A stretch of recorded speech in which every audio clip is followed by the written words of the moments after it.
안녕하세요. 따뜻한 사연을 전하는 황금빛 동행입니다. 오늘은 여러분과 함께 조금 깊은 이야기를 나눠보려고 해요. 예전에 우리 어릴 적엔 3대가 한 집에 모여 사는 대가족이 흔했죠. 부모님을 자식들이 모시는 게 당연한 도리라고 배웠고, 그렇게 살아오셨을 거예요. 하지만 요즘은 어떤가요? 창가에 앉아서 바깥 풍경을 바라보며 생각에 잠기시는 분들 많으시죠? 특히 70대 어르신들, 젊을 때 늘 북적이던 집이 이제 너무 조용하지 않으신가요? 서울 변두리 작은 아파트에서 혼자 사시는 78세 김영수 씨의 이야기를 들어볼게요. 영수 씨는 아내와 사별한 지 5년째예요. 아들 둘, 딸 하나를 키워 모두 대학까지 보냈고, 이제 그들은 각자 가정을 꾸려 살고 있죠. 할아버지는 이렇게 말씀하셨어요. 처음엔 괜찮았어요. 일주일에 한 번씩 애들이 번갈아 찾아오고 명절에는 다 같이 모였죠. 그런데 점점 발걸음이 뜸해지더라고요. 큰아들은 회사 때문에 부산으로 갔고 작은아들은 맞벌이에 아이 둘 키우느라 한 달에 한 번 얼굴 보기도 힘들 때요. 딸은 가끔 전화하지만 해외 출장이 잦아 자주 만나기 어렵고요. 내가 아프다는 말 한 번 못해요. 애들 걱정할까봐 그래도 내가 젊었을 때 부모님 모시던 때를 생각하면 세상이 많이 변한 것 같아요. 영수 할아버지의 하루는 단조롭습니다. 아침에 혼자 밥을 먹고 동네 공원에서 운동을 하시죠. 점심은 복지관에서 해결하고 오후엔 TV를 보거나 몇 안 되는 친구들과 전화로 이야기를 나누세요. 저녁은 대부분 혼자 드신답니다. 가끔은 말할 사람이 그리워요. TV 소리가 내 목소리보다 더 크게 들리는 집이라니 젊었을 땐 상상도 못했죠. 영수 씨 같은 어르신들이 우리 주변에 참 많아요. 자식들이 멀리 이사가고 일과 가정에 바빠지면서 혼자 사는 노인 가구가 늘고 있죠. 한때 우리는 효를 중심으로 가족을 돌봤지만 세상이 변하면서 가족이 서로 돌보는 방식도 바뀌었어요. 그리고 그 빈틈을 국가나 사회가 완전히 채우지 못하는 게 현실이에요. 여러분도 내가 뭘 잘못했나 하며 서글퍼지신 적 있으시죠? 명절에 자식들이 잠깐 들렀다 가면 텅 빈 집을 보며 마음이 허해지는 그 기분, 저도 충분히 이해해요. 75세 박순자 씨는 이렇게 말씀하셨어요. 우리 아들이 직장 때문에 멀리 살아요. 명절에도 이틀 왔다가 바로 가죠. 내가 어렸을 땐 친정어머니랑 같이 살았는데 하시며 한숨을 쉬셨죠. 통계청 자료를 보면 이런 변화가 확실히 드러나요. 2000년대 초반만 해도 65세 이상 어르신 중 자녀와 함께 사는 분이 30%가 넘었지만 지금은 10%도 안 된다고 해요. 20년 만에 가족 모습이 완전히 달라진 거예요.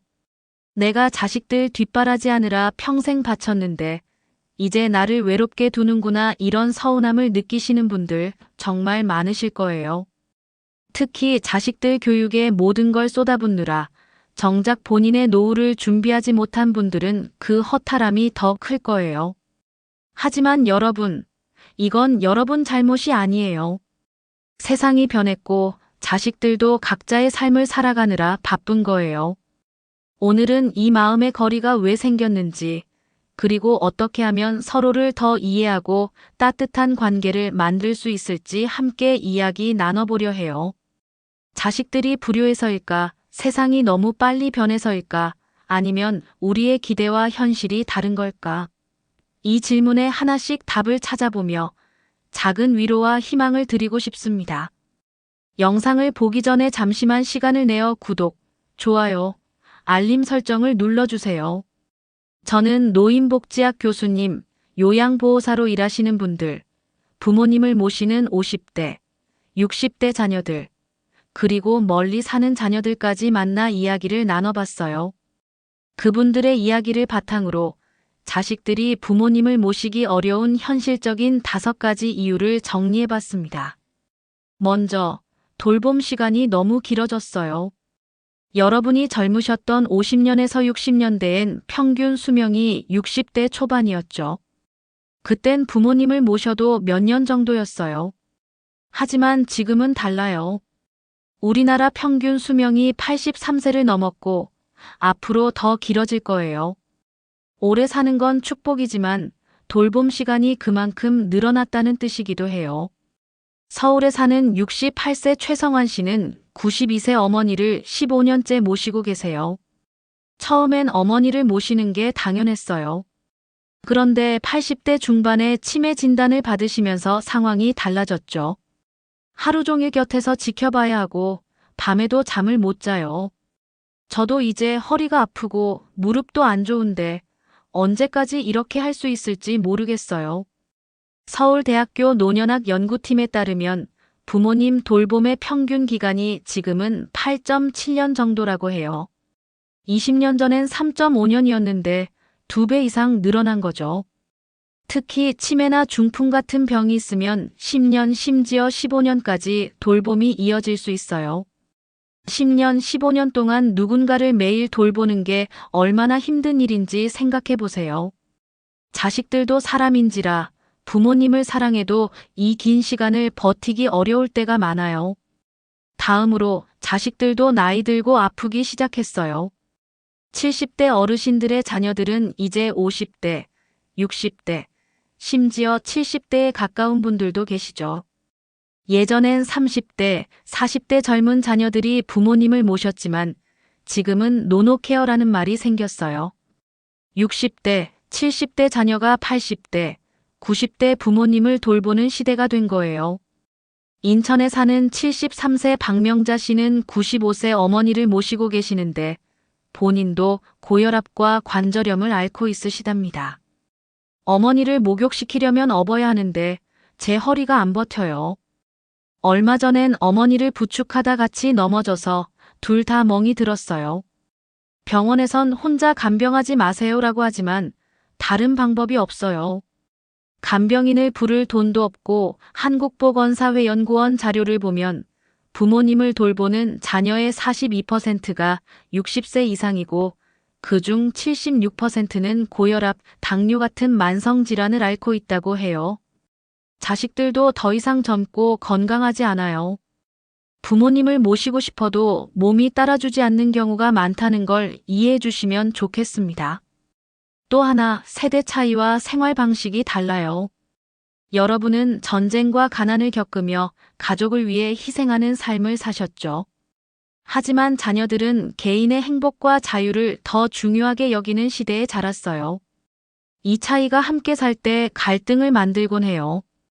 부산에 사는 62세 이정호 씨는 87세 아버지를 모시고 계세요. 아버지는 TV를 항상 크게 틀어놓으시고 창문은 절대 열지 말라고 하세요. 손자들이 와서 시끄럽게 놀면 화를 내시죠.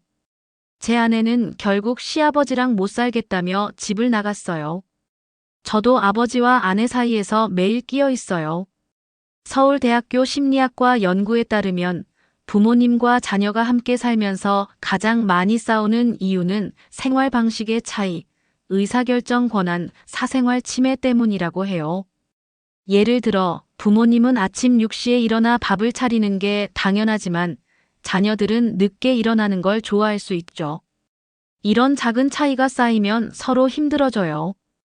자식들이 다른 방식으로 사는 게 불효가 아니라 다른 시대를 살아온 사람들이라는 점을 기억해 주세요. 그리고 형제간 돌봄 책임이 공평하지 않아요. 우리나라에선 아직도 장남이나 맏딸 또는 시간 여유가 있는 자녀에게 부모님 돌봄이 집중되곤 해요. 그러다 보면 한 명이 모든 책임을 떠안고 다른 형제들은 멀어지는 경우가 많아요. 대전에 사는 66세 김영자 씨는 네 남매 중 막내로 결혼도 하지 않고 직장도 일찍 그만둔 탓에 85세 어머니를 모시게 됐습니다. 처음엔 오빠 언니들이 돈도 보내주고 자주 찾아왔어요. 그런데 시간이 지나니까 점점 연락이 뜸해졌죠. 지금은 명절에도 안 와요. 저는 어머니 간병하느라 제 인생이 없어졌는데 다른 형제들은 자기 삶을 살아요. 서운해서 따졌더니 내가 제일 시간 많잖아라며 화를 내더라고요. 한국보건사회연구원에 따르면 부모님 돌봄의 84%가 한 명의 자녀에게 집중되고 그중 62%는 형제들에게 충분한 도움을 받지 못한다고 해요. 한 자녀에게 부담이 쏠리면 그 자녀도 지치고 결국 부모님과의 관계도 멀어질 수 있어요. 돌봄은 한 명이 아니라 가족 모두가 함께 해야 하는 일이에요. 마지막으로 돈과 시간이 부족해요. 부모님을 모시려면 돈과 시간이 많이 필요해요. 간병인을 고용하면 한 달에 300만 원 이상, 요양원에 모시면 150만 원 이상이 들죠. 여기에 병원비, 생활비까지 더하면 자녀들에게 큰 부담이 됩니다. 광주에 사는 58세 정병철 씨는 83세 아버지를 모시고 계세요. 아버지가 중풍으로 쓰러지신 후 5년째예요. 매달 병원비, 간병비로 250만 원 정도가 나가요. 제 월급이 350만 원인데 거의 다 아버지께 쓰입니다. 아이들 대학 등록금은 대출로 해결했고 제 노후 준비는 생각도 못해요. 국민건강보험공단 자료에 따르면 65세 이상 어르신 한 분의 연간 의료비가 평균 450만 원이고 치매나 중풍 같은 병이 있으면 2배, 3배로 늘어난다고 해요. 게다가 치매 환자를 돌보는 가족은 하루 평균 10.5시간을 돌봄에 쓰는데 그러다 보니 직장, 가정, 자기 삶이 거의 없어지는 거죠. 자식들도 부모님을 모시고 싶지만 돈과 시간이 부족한 현실이 발목을 잡아요. 자, 이 이야기들을 들으시면서 어떤 생각이 드셨나요? 그래도 부모인데라는 마음이 드실 수도 있어요. 저도 그 마음 충분히 이해해요. 하지만 이제는 현실을 받아들이고 서로에게 도움이 되는 방법을 찾아야 할 때입니다. 자식 없이도 또는 자식과 떨어져 있어도 사랑하고 존중하며 따뜻한 노년을 만드는 방법을 함께 생각해 볼게요. 건강이 허락하는 한 혼자 생활하면서 자존감을 유지하는 게 중요해요. 자녀와 함께 사는 것도 좋지만 적당한 거리를 두면 서로 더 건강한 관계를 만들 수 있어요. 강원도에 사는 78세 윤경숙 씨는 딸이 같이 살자고 했지만 거절했어요. 딸네 집은 젊은 사람들 생활 방식이랑 너무 달라서요. 대신 딸네 집에서 걸어서 10분 거리에 작은 아파트를 얻었죠. 일주일에 2~3번 딸네랑 밥을 먹고 필요할 때 도움을 받아요. 이렇게 하니까 오히려 서로 더 편하고 사이가 좋아졌어요. 노인복지학 전문가들은 부모님과 자녀가 적당한 거리를 두고 정기적으로 만나는 게 관계를 더 건강하게 만든다고 해요. 자녀와 함께 살지 않는다고 버림받은 게 아니에요. 오히려 서로의 공간을 존중하며 더 따뜻한 관계를 만들 수 있습니다. 가족 모두가 모여서 부모님 돌봄에 대해 구체적으로 계획을 세우는 것도 중요해요. 누가 돈을 낼지, 누가 시간을 낼지, 어떤 도움을 줄지 명확히 나누는 거죠. 경남에 사는 65세 이수진 씨네 가족은 부모님이 건강하실 때부터 준비했어요. 매달 한 번씩 모여서 부모님 돌봄 계좌를 만들었죠. 돈 많은 오빠는 돈을 더 내고 시간 많은 저는 자주 찾아뵙고 의사인 막내는 건강 관리를 맡았어요.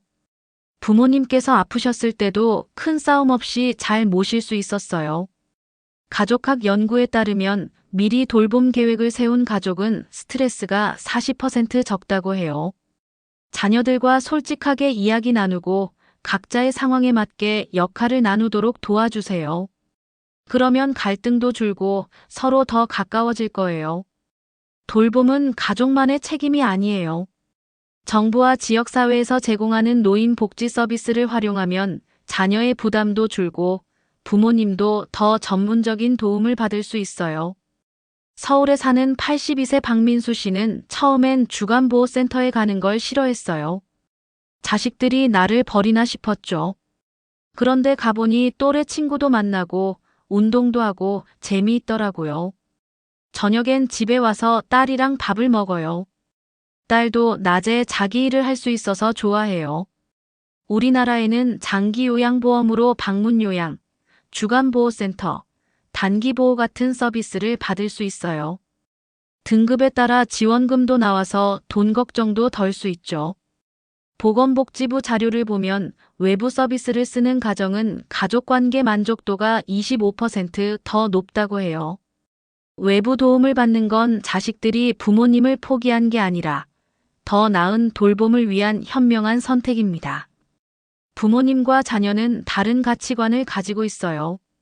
이 차이를 인정하고 서로 존중하는 대화를 자주 나누는 게 중요해요. 울산에 사는 72세 김영철 씨는 아들이 바빠서 주말에 못 올 때가 많지만 매일 저녁 영상통화를 한답니다. 처음엔 어색했지만 이제는 하루를 아들과 이야기하며 마무리하는 게 즐거워요. 저도 아들 사생활을 존중하려고 노력해요. 심리학자들은 가까우면서도 적당한 거리를 유지하는 관계가 가장 건강하다고 해요. 자녀들의 다른 점을 받아들이고 작은 대화부터 시작해 보세요. 자녀들도 여러분을 이해하려고 노력할 거예요. 스마트폰이나 스마트워치로 자녀와 자주 연락하고 건강관리 앱이나 응급호출 시스템을 쓰면 떨어져 살아도 안심할 수 있어요. 경기도에 사는 75세 이정혜 씨는 딸이 사준 스마트워치 덕분에 혼자 살아도 든든하다고 하세요.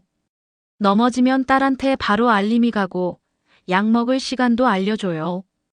딸은 제 걸음수를 앱으로 확인해서 안심하고요.